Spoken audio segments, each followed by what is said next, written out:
Good afternoon, everyone, and very warm welcome to CEAT's Quarter 4 FY21 earnings call and your interest in the company. I'm Anant Goenka, and we have with us our CFO, Mr. Kumar Subbiah, on the call with us. I hope, first of all of you are safe and healthy at this challenging time. We will start off with some brief remarks from me and Kumar, and then we'll be happy to take some questions after that.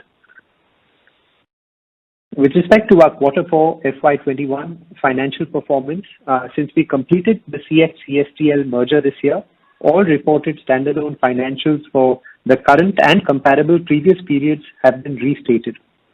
All the growth numbers that we will share, both financials as well as volumes, will reflect growth on a like-to-like basis. We had our highest quarterly revenue in Quarter 4 at 2,279 crores, a growth of 3% sequentially and 46% year-on-year. This sequential growth was completely driven by better realizations as our volumes was largely the same as Quarter 3. On a year-on-year basis, our volumes were up by about 43%. We saw a mid to high single-digit volume growth across exports and OEM, while replacement volumes declined by about 5 to 6%. On a category basis, specialty tires and passenger car and UV led sequential volume growth, while truck and bus and 2-3-wheelers showed low single-digit negative growth. Our standalone gross margin, despite some positive inventory movement, was adversely impacted by the rising raw material prices and an adverse channel mix. Our blended raw material cost on a per kg basis went up by about 12% sequentially, leading to a 365 basis points sequential contraction of our gross margin. As company margins were under pressure due to rising raw material costs coupled with the uncertainty on account of the second wave of COVID-19 infections, we took the conscious decision of reducing our marketing expenses in Quarter 4. This, coupled with other cost-saving initiatives, helped us manage our costs despite ramping up capacities. Our standalone EBITDA margin for the quarter was 11.2%, a sequential contraction of around 350 basis points. We ended the quarter with a standalone PAT of 142 crores. With respect to the entire financial year performance, FY21 was an unprecedented year in every sense of the word. While due to the global pandemic, the first 3 months of the fiscal were a total washout, as restrictions eased, we saw a strong demand pickup over the next 9 months. On a full year basis, our standalone revenue was 7,573 crores, a growth of 12.2% versus the previous year. The entire revenue growth was volume driven. Replacement sales for the year grew by over 25%, exports grew by low single digit, and OEM revenues declined. All major categories registered growth for us, with truck and bus leading the pack, growing by almost 20%. PCUV grew by over 10%, while 2-3-wheelers grew by mid-single digit. For the full year, our blended raw material cost per kg was down by about 4%, and consequently, our full year gross margin expanded by about 174 basis points. As we ramped up our capacities across the 3 facilities, our standalone employee cost for the year went up by 25%, while other expenses were up by about 5.5%. However, on account of higher gross margin, favorable channel mix, as well as operating leverage, our standalone EBITDA margin expanded by about 220 basis points, and we finished the year with a standalone PAT of 414 crores. Our facilities operated at high levels of utilization throughout the quarter. Our Bhandup and Nashik plants have been delivering record numbers, while we are strongly ramping up capacities at our Halol, Nagpur and Chennai facilities. And our specialty plant at Ambernath also touched near full utilization this quarter.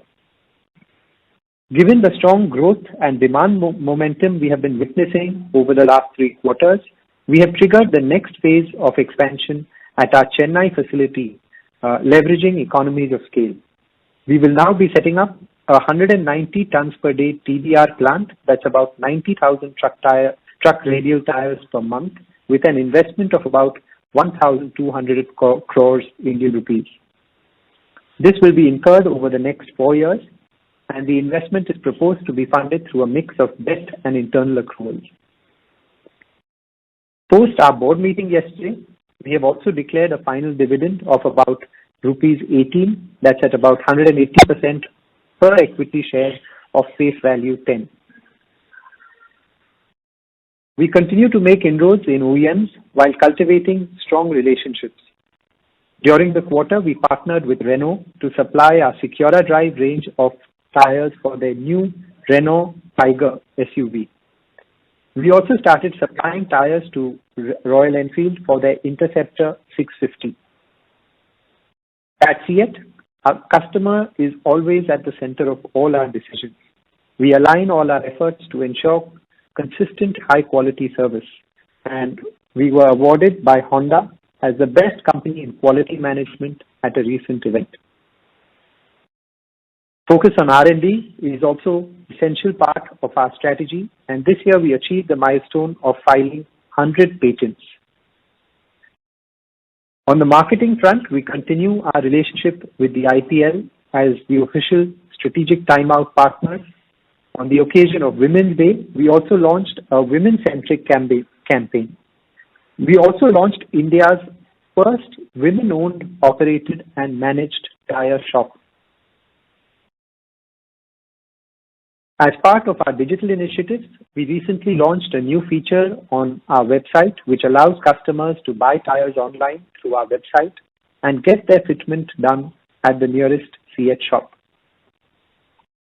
At CEAT, we also believe that the impact that we have on the environment is getting more and more important. We have put in a lot of effort to create an entire framework to monitor, measure, and manage that impact CEAT has on the environment. And we've taken an ambitious target to reduce our carbon footprint by 50% over the next 10 years.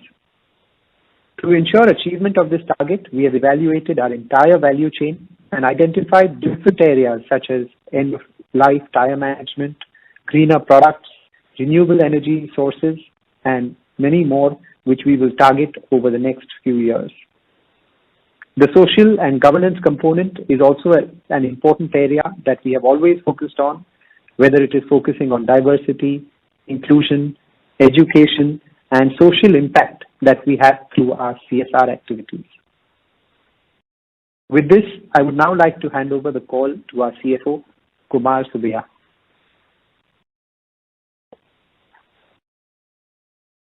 Thank you, Anand.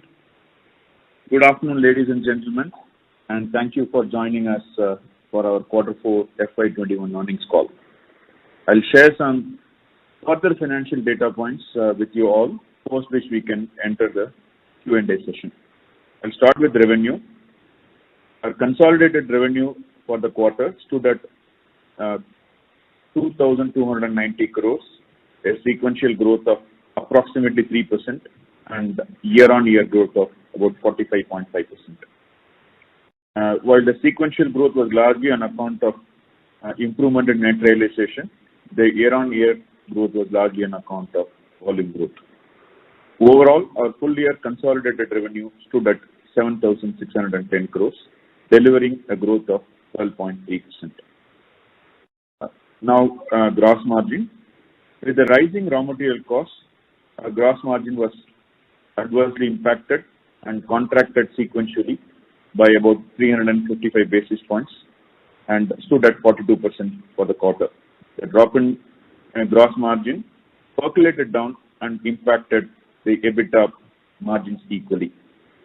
The key raw material costs have been increasing consistently for the last 6 months, and we took price hikes to the tune of around 3% on an average across many categories during the quarter.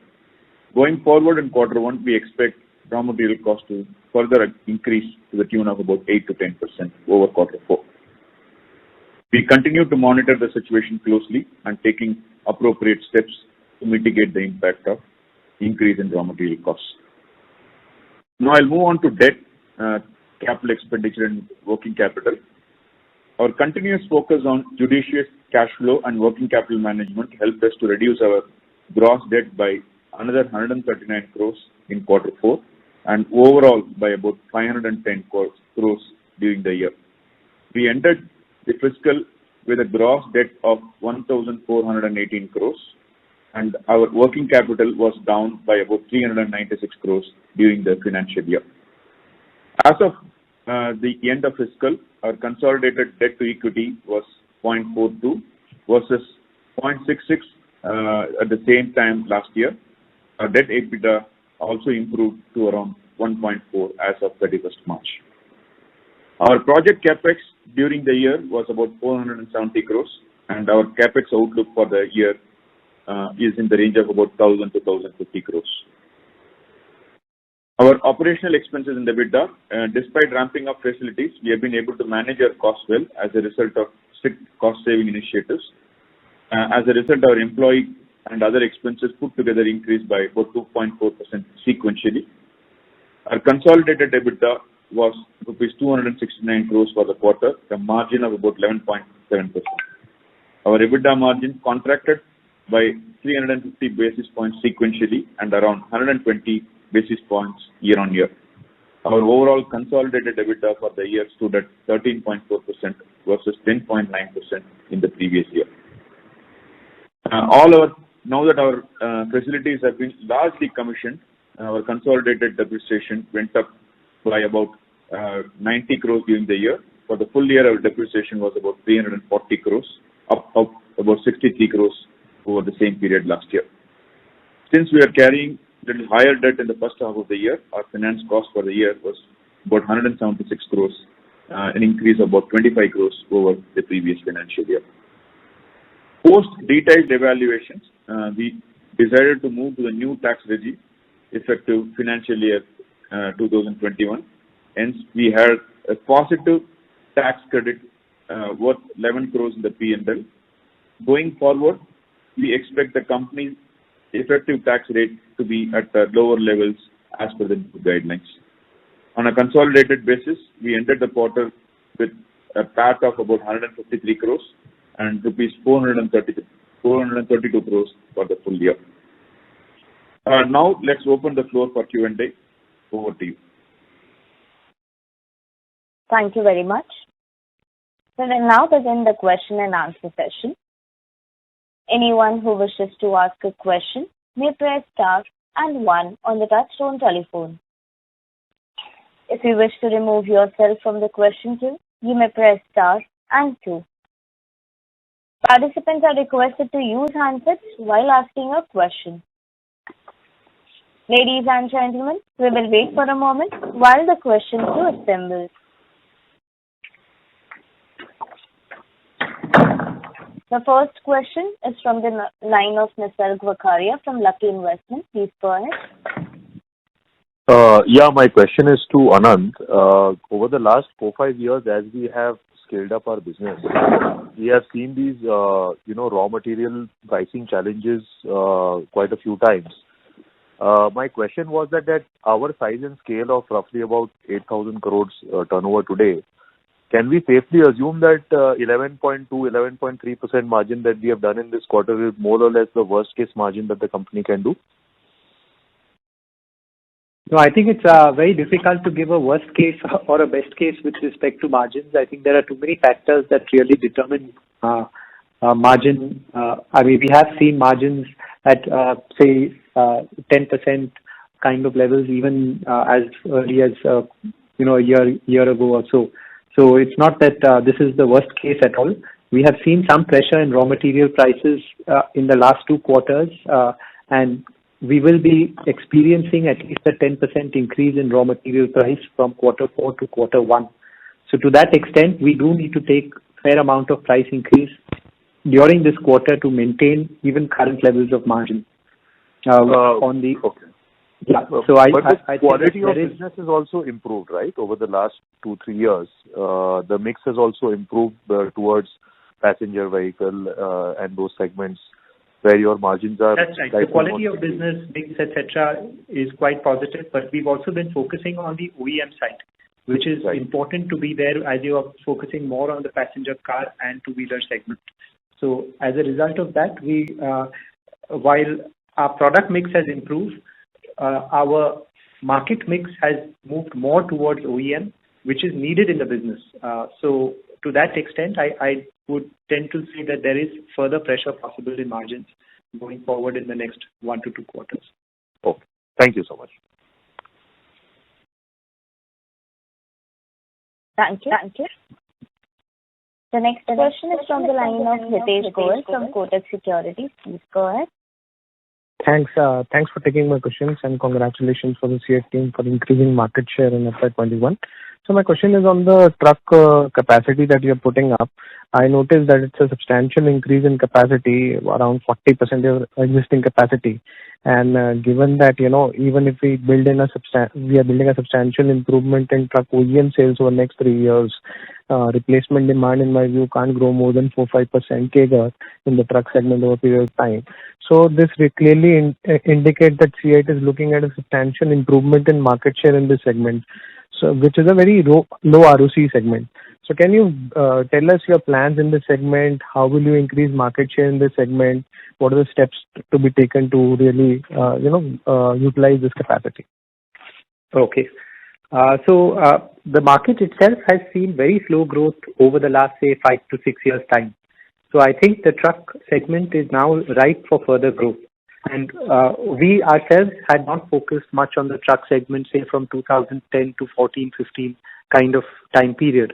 In the last 2 to 3 years, we've come out with some very high-quality products, which is our X3 range, which has been very well accepted in the market. Our margins have improved. In fact, as you may have heard, truck was the fastest growing category for us in the current year. We set up a large capacity in Halol, which is beginning to get well utilized as we are ramping up. And to that extent, we feel confident about the truck category.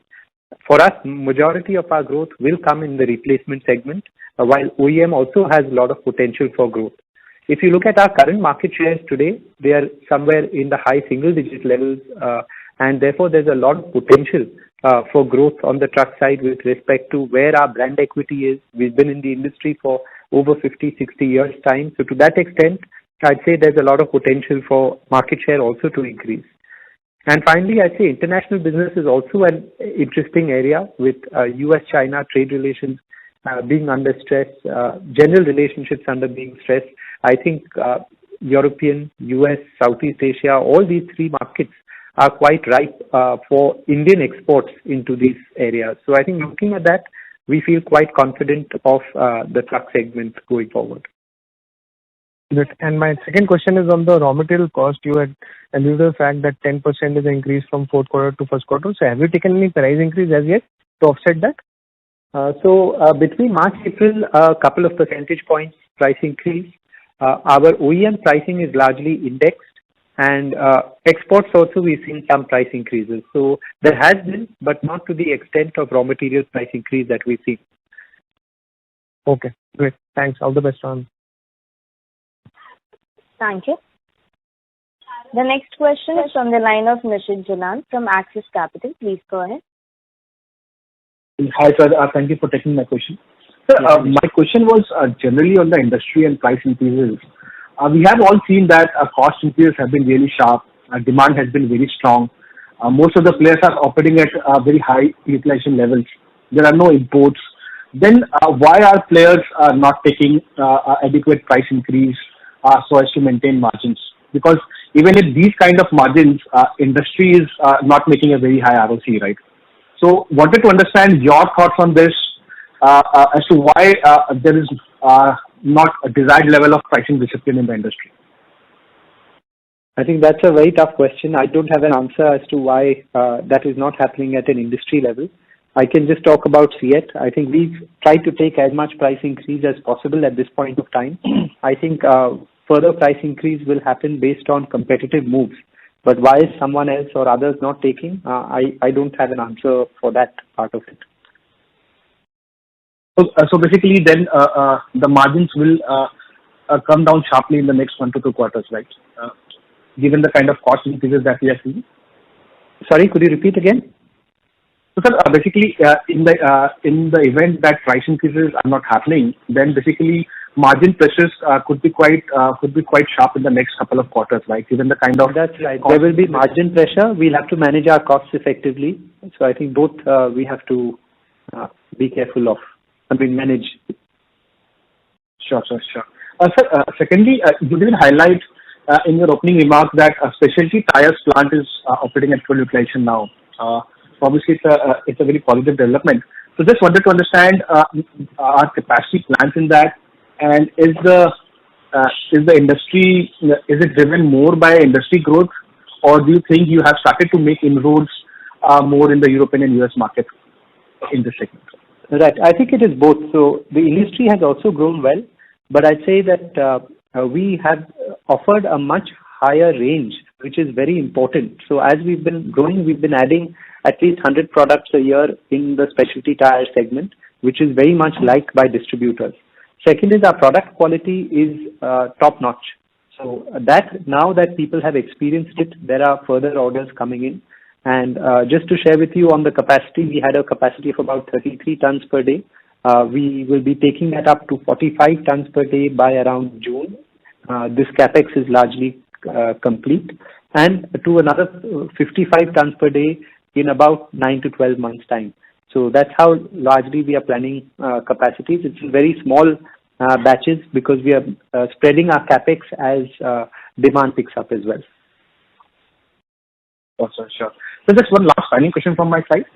Based on the capacities that we have today, what is our peak revenue potential that we can achieve based on current pricing that we have? In this quarter, did we operate at close to 100% utilization across plants, or there's a scope for increase in revenues from the current asset base as well? Right. So we are undergoing expansion as we speak. So the capacity utilization was close to 100%, but our passenger car facility, for example, is a 20,000 tire per day capacity in Chennai. Mm-hmm. We are currently at 10,000 tires per day, but the machinery is still coming in and we are still ramping up that capacity. So we are producing whatever we can on the passenger car side, but this will further increase every quarter or so. So to that extent, there is a lot of upside. Same thing on the truck side as well. There is a fair amount of potential for growth. So on both sides, I'd say there's upside, but it is ramped up as we ramp up. And in the two-wheeler side also there's a room, or there we are kind of maxed out on our existing capacity? No, two-wheeler there is room. Two-wheeler now we are finding that our supply is now moved slightly higher than demand. So we are very comfortable on the two-wheeler side. Anand, is it possible to kind of quantify as to if we ramp up all these three capacities that we have talked about, right? Not the future capex plans, the ones which we have already executed. What could be the peak revenue potential that we can do from our existing base? Right. So one is if you're saying close, without counting the new capacities that are ramping up, we've done 2,200 crores in this quarter. So that itself will take you up to close to 9,000 crores. And then on top of that, I would say I would at least take into account truck radial and passenger car, which can offer at least about another 1,000 crores both put together. So approximately, we are talking about 10,000 crore capacity that can come in from the current completion of current capexes. Correct. And then the new specialty tire and the new TBR plant will add on to that in the next couple of years, right? Yeah, in 1 year's time, it's all undergoing expansion, so that will add at least 1,000 crores. So 10,000 crores based on the existing capacity. That's right. Okay, thank you so much. Thank you. The next question is from the line of Jay Kale from Elara Capital. Please go ahead. Yeah, thanks for taking my question. So my first question was on, how do you see the mix going forward in 22 from a replacement versus OEM? This year we've seen a very high growth in replacement segment. Within segments of trucks, PCR and two-wheelers, if you could, give a pecking order of replacement growth expectation in FY22. And within overall replacement and OEM, would you expect OEM to lead the growth in FY22 and replacement to kind of normalize? Okay. So, yeah, last year, if you were to compare, I'd certainly say that it was very skewed towards replacement. That's because the first half of the year, replacement picked up much faster than OEM. This anyways has started to normalize towards quarter four as we speak, because we saw good demand in OEM. Even in quarter three, two-wheeler OEMs were going gung-ho in terms of supplies in October, November. I think the area of growth that can come is on the truck OEM side going forward for the rest of the year. And PCR and two-wheeler can be under a little bit of pressure with respect to OEM demand because of the current lockdowns that you're seeing. So there are retail outlets that are getting closed down locally. We are seeing plants closing down here and there now. So predicting demand will be tough, but I think we will go back to our normal mix of replacement, OE and export mix. So exports is somewhere around 12-13%. OEM will be somewhere between 25 and 30% of our total revenues, and the balance, about 60%, will come out of replacement mix. So that's how largely we are looking at it in terms of the overall mix. In terms of replacement OE and passenger segment, which is the car and two-wheelers, it is much more skewed towards higher OEM sales. So it's about 45% OE, 55% replacement approximately, and it's about 85% in replacement for the truck business at an industry level. Okay. So on the replacement side in FY22, since FY21, you had multiple factors for different segments, like in PCR you had restriction of imports, truck radial also you had some bit of restriction of imports. So in FY22, would you expect, say, the truck segment to lead the growth again in replacement segment, followed by two-wheeler replacement and PCR replacement, in that order? I think the growth rate will continue to remain strong in both. I'd say at least as a percentage, both will continue at a similar kind of level, because the base effect, at least for the first 4-5 months, which will be felt, will be very strong. But I'd say the second wave will certainly bring in a lot of uncertainty. So we are beginning to see already in the last 15 days some slowdown to a certain extent. So I think the predictability is tough, but as a percentage overall, there should not be a major divergence between the two. Maybe OEM, as I said, as your mix gets readjusted, OEM will of course see higher growth on a year-on-year basis, because last year, this time OEM was near zero with all the lockdowns. Right. And just on the cost increase pass-through on the OEM side, would it be a 1 quarter lag, or how is it? So, for example, you've taken a 3% price increase in Q4 from the replacement segment. Would you have got a similar, increase in the OEM side as well, or how is it going for the OEM side? No, OEM would move exactly with raw material. So to that extent, we would have got a much higher price increase with OEM. But you're right, there is about a quarter's lag. Okay, sure. So the margin erosion that you've seen from quarter 3 to quarter 4 is largely because of replacement. Okay. And the capex part you mentioned, FY22 would be around 1,050 crores of project capex. So the maintenance capex will be over and above this 1,050 crores. So maybe around 1,200-1,300 crores would be the total consolidated capex, including maintenance capex. We do maintenance capex of about 150 crores. About 1,000 crore will be our project capex. Okay, so 1,150 crores. Okay. Sure. Thanks and all the best. Thank you. Thank you. The next question is from the line of Vasudev Banerjee from Ambit Capital Private Limited. Please go ahead. Yeah, thanks, sir. I have a few questions. One, if I see your annual balance sheet, in FY20 and 21 consecutively, I can see your payable days having spruced up from 55 odd days to 95 odd days closely. And for fiscal 21, bulk of the cash flow or debt reduction is very much similar to the quantum of working capital reduction. So how should one look at the state of working capital on a base of FY21? Should one expect 95 odd days of payable days to sustain ahead? Kumar, can I request Kumar to take that?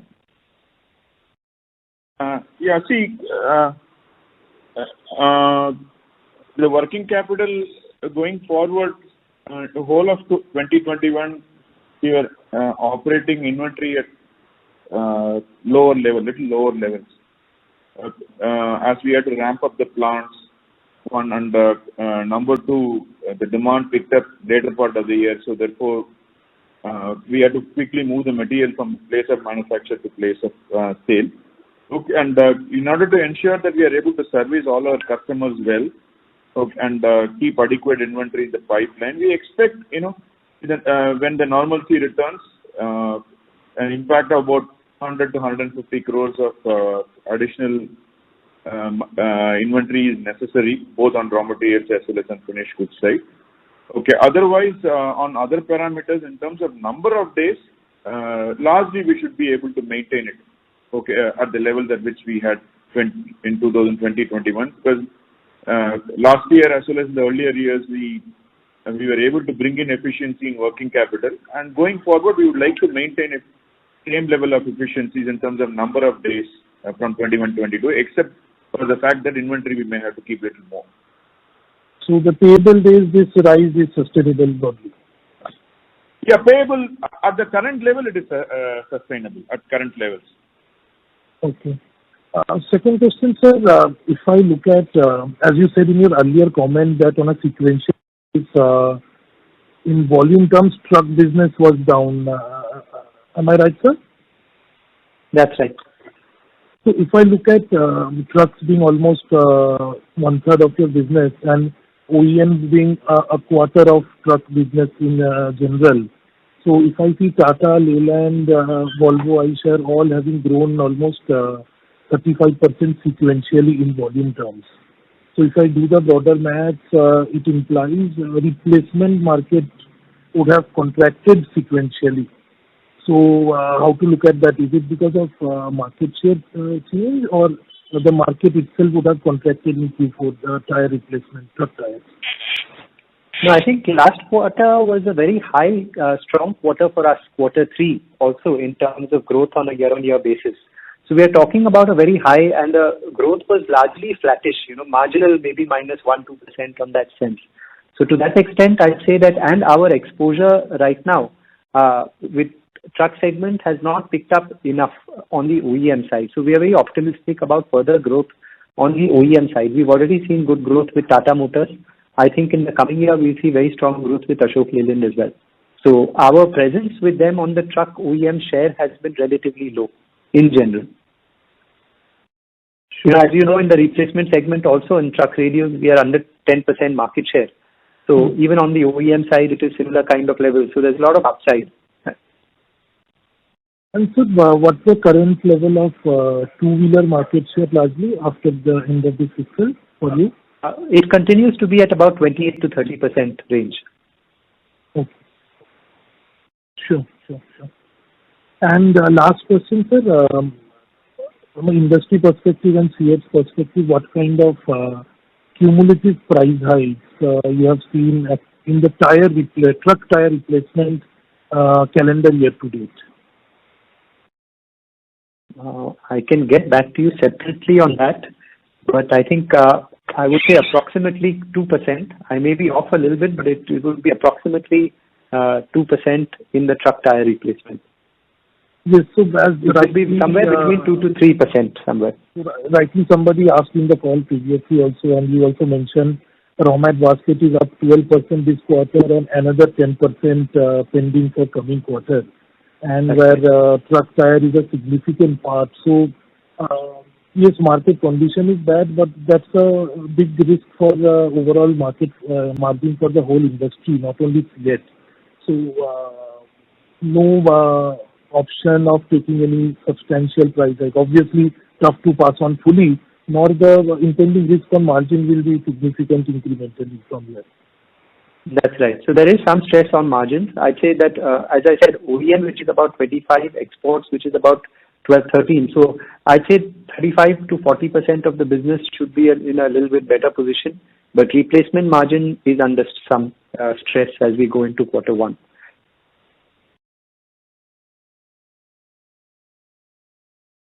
Thank you.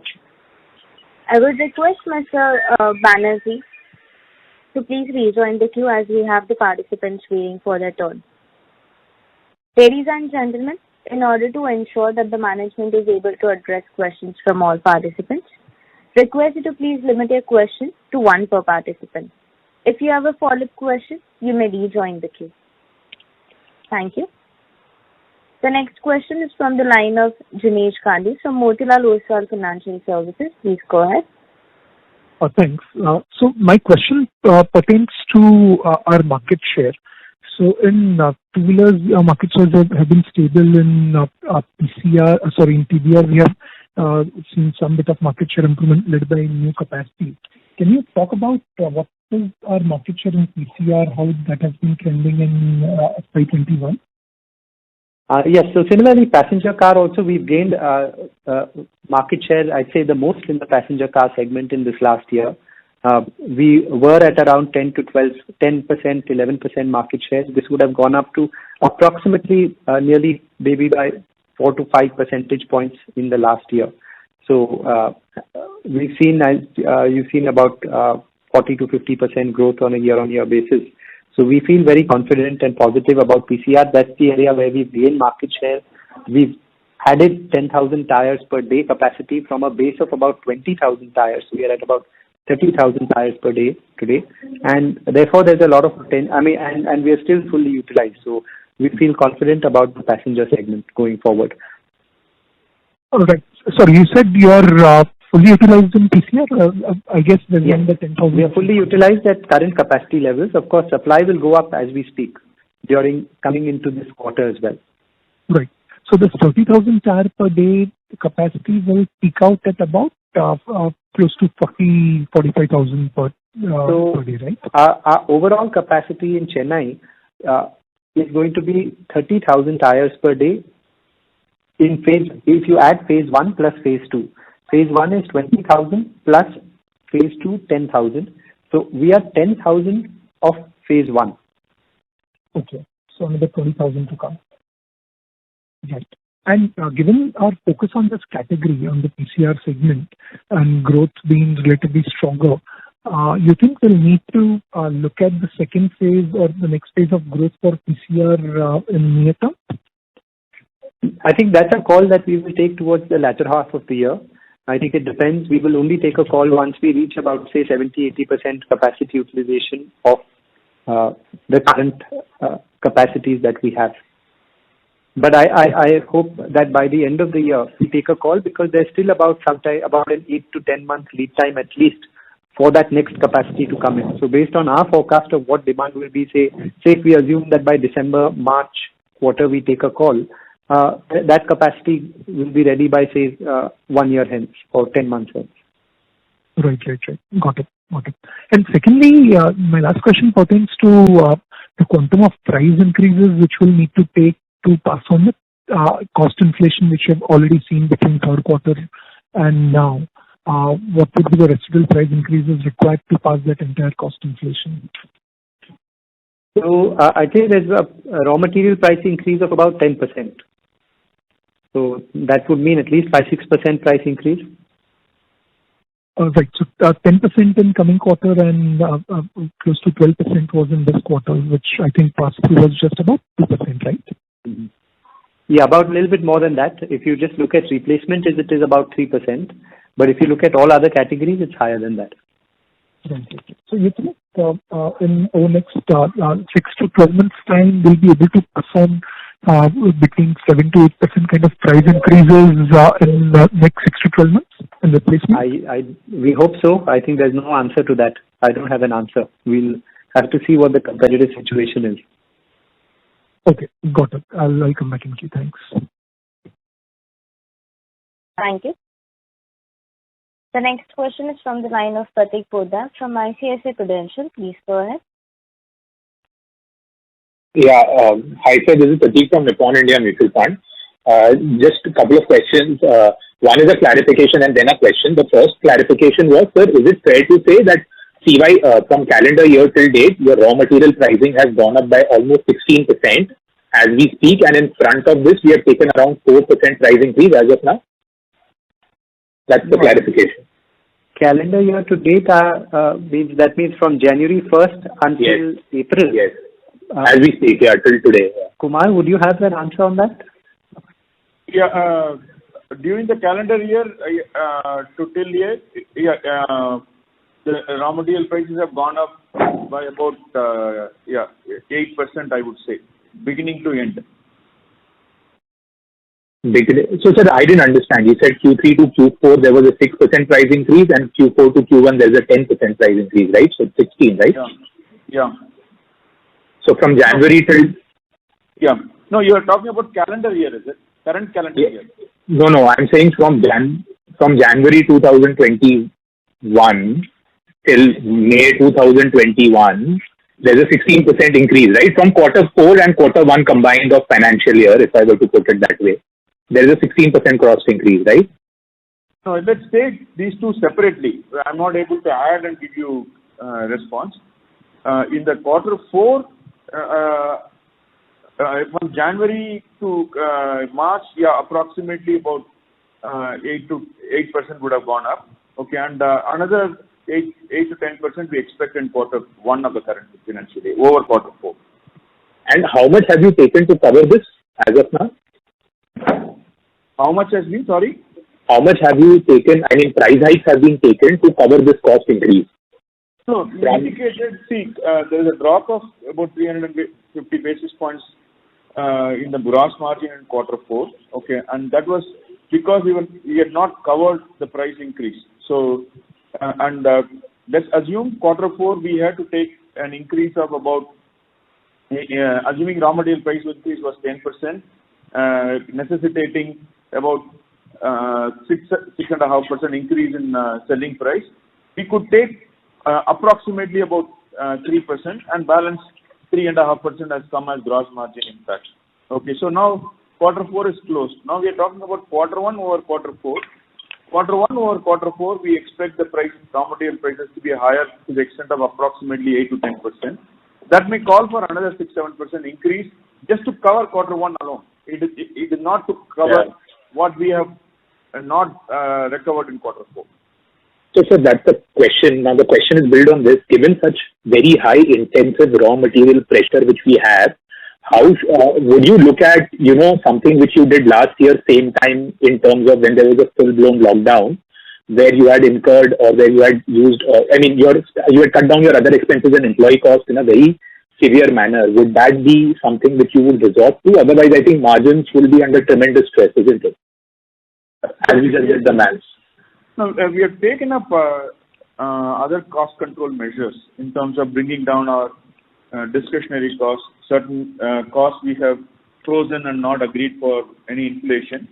Okay, we just 1 month has gone by, and in the event we are not able to take the prices up in May and June, we may have to resort to more stricter cost control measures. I think first resort would be to take the prices up. So, still very early to say that we would be able to cut other costs significantly to bridge the margin. I think it will be a mix of both. Okay, sir. Thank you so much. Also, last year, just to add, last year was a lockdown period. So, since it was a lockdown period, you didn't have your factories running at that point of time. So, your entire utility cost, etc., was anyways not being incurred, which is now getting incurred because your factories are running. So, to that extent, you can't compare Q1 last year to Q1 this year in terms of cost elimination.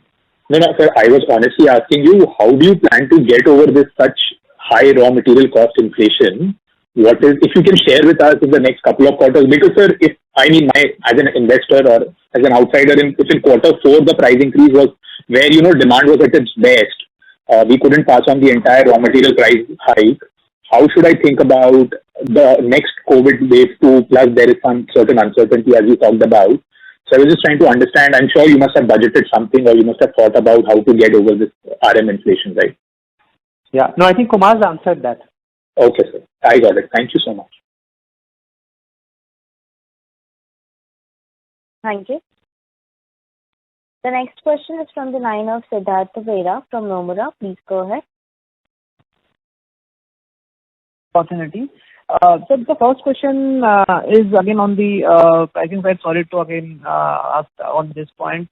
Just wanted some color about this pricing competition. Do you think for across every segment there is a pressure, or you think there are some segments where we are the one of the larger players like two-wheeler you talked about, where our market share is higher and there we can take the initiative to raise prices, or is it not the case? So some color on that will be helpful. No, there is a differential pricing capability across different categories. But a lot of whatever we could have done, we have done. We will keep experimenting here and there. If competition does not take price increase and we feel the need to do, we may take selective price increase in certain areas on our own, which is also fine. Okay.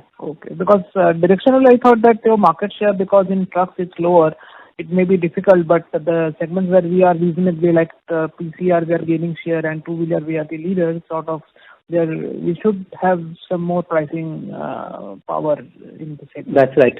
But on the other hand, there is also a little bit of uncertainty that's come in the last 15 days with all these closures, and demand certainty has also come down a little bit. Yes. Mm-hmm. Yes. So fair to assume that as things tend to normalize, we will look at raising prices in that scenario. And can you quantify in April how much will be the price increase we have taken so far in April? April, we've not taken any price increase. Acha, okay. So after March, there has been no price increase in April till date? No. Okay. Got it. Thanks, sir. Yeah, in the replacement market. Yes, about it. Thank you. The next question is from the line of Nishant Vass from ICICI Securities. Please go ahead. Yeah, hi. Thanks for the opportunity. So my first question is more directed as a clarification to Kumar. Kumar, you mentioned about the gross margins, but you failed to account for the finished good in fixed cost absorption benefit that you have taken for. So actually adjusting for that, the absolute gross margin impact is much higher. Is that not true? Yeah, no, see, when I said gross margin impact, adjusting for finished goods, any movement in finished goods, the way gross margin is calculated, okay, for example, your finished goods is more, you tend to have a theoretically higher gross margin, and the reverse is also true. So internally when we arrive at gross margin, we look at the cost of materials, cost of goods sold, and accordingly arrive at it. We don't arrive at the way, but the way profit and loss account is reported, okay, and one line item comes as the difference between opening and closing finished goods, and that entire difference is adjusted against the raw material consumed. Okay, but the difference between opening and closing finished goods value also has other cost elements like manufacturing costs and distribution costs. So when we mentioned to you about 350 basis points, it's only to the extent of raw material impact on it. Okay, so it's not as per your SEBI reporting structure. Yeah. Okay. Yeah. So second question is directed towards Anant. Anant, from a business standpoint, over the last few years, I think there is a clear capital allocation or switch from consumer-oriented categories that we were doing. Like we were obviously leaders in that space in two-wheelers, and then we went through the PCR, PV space towards TBR and truck bus segment. So is it fair to assume that we as a company are also orienting more towards the industry revenue mix structure, and which will also have its own challenges in terms of profitability side? And second, we have always highlighted that whenever you look at new capex, you look at a very stringent hurdle rates on return on capital. Are the same also true for the truck bus investments that you are looking for? Yes, so there is no real change in terms of our strategy. In terms of focus on passenger car and two-wheeler, that continues to be the arrowhead of the business. We have allocated disproportionate capital in both these areas. If you look in the passenger car, we had allocated 2,200 crores. In two-wheeler, you need much less capital. So to that extent, maybe about 700, 800 crores. And that will continue to be our area of focus. But to be in the tire business, when you're there, scale makes a big difference. You need to be there also in the truck to be relevant to the channel, to be for size purposes as well. and we've seen good success there as well. So we, as a percentage, we will continue to be disproportionately higher in between passenger car and two-wheeler side. So to that extent, that continues to be there. And yes, we have strong hurdle rates. We have worked towards ensuring that we maximize our return on truck. And as I said, we've seen good success also in the last few years on the truck side. And I think some of that will get felt as we sell more and more of our premium products and we get economy of scale advantages. Thanks. Small clarification on margins. You mentioned A&P. Have you paid out the IPL expense, or is that not paid out? If I may be wrong, but we have paid out for the strategic timeout. I think it will go as a share of whatever IPL has happened. So I think the balance expense of IPL may shift to the second phase of IPL whenever that were to happen. Okay, perfect. Thanks. Is that correct, Kumar? Or is it that the entire strategic timeout payment has happened? Can you add? No, in terms of payment, normally it is made little in advance before the IPL starts. But in terms of impact on profit and loss account is linked to the number of matches. So as far as the current quarter is concerned, if we are going to have only 50% of the matches, the cost that will go into P&L only will be 50%. Either the money will come back from BCCI, or as and when it happens, it will get absorbed. All right. Thank you. Thank you. The next question is from the line of Chirag Shah from Edelweiss. Please go ahead. Hello, am I audible? Yes, Hello. Chirag. Yeah, hi. Thanks for the opportunity. And two questions, actually. First, a clarification on the strategy on the EV side. So a few years back, we had an thought process that we want to have 2/3 of our revenue coming from passenger-oriented businesses. So that changes, or that number has undergone revisit, also because we have added specialty tires as a business category. That's right. So approximately, just to share with you, what about 27-30% of our revenues come from two-wheeler, approximately around 15 to 20% range comes from passenger car, and another over time, about 10% of our business will come from the specialty segment, excluding domestic farm, that is.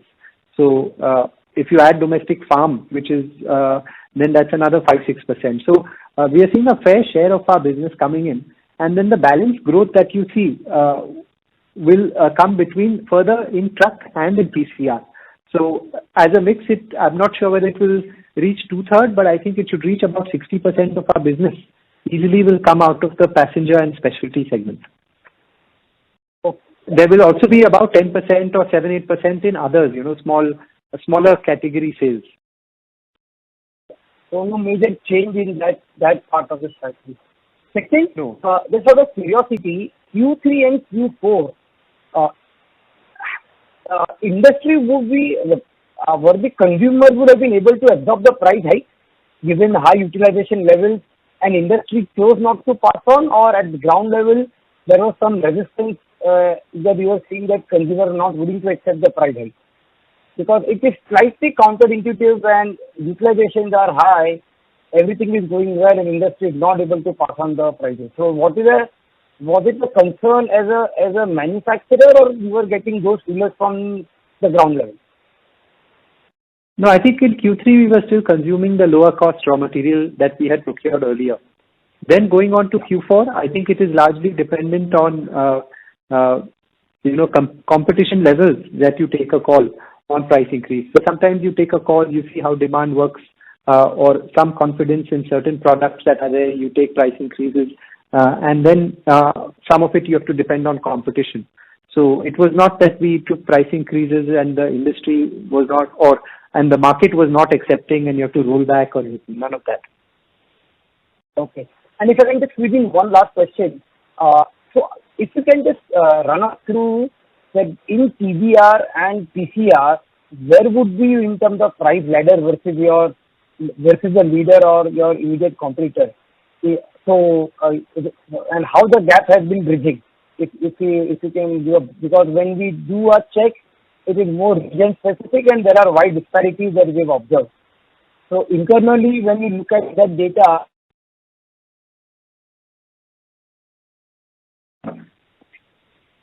Hello?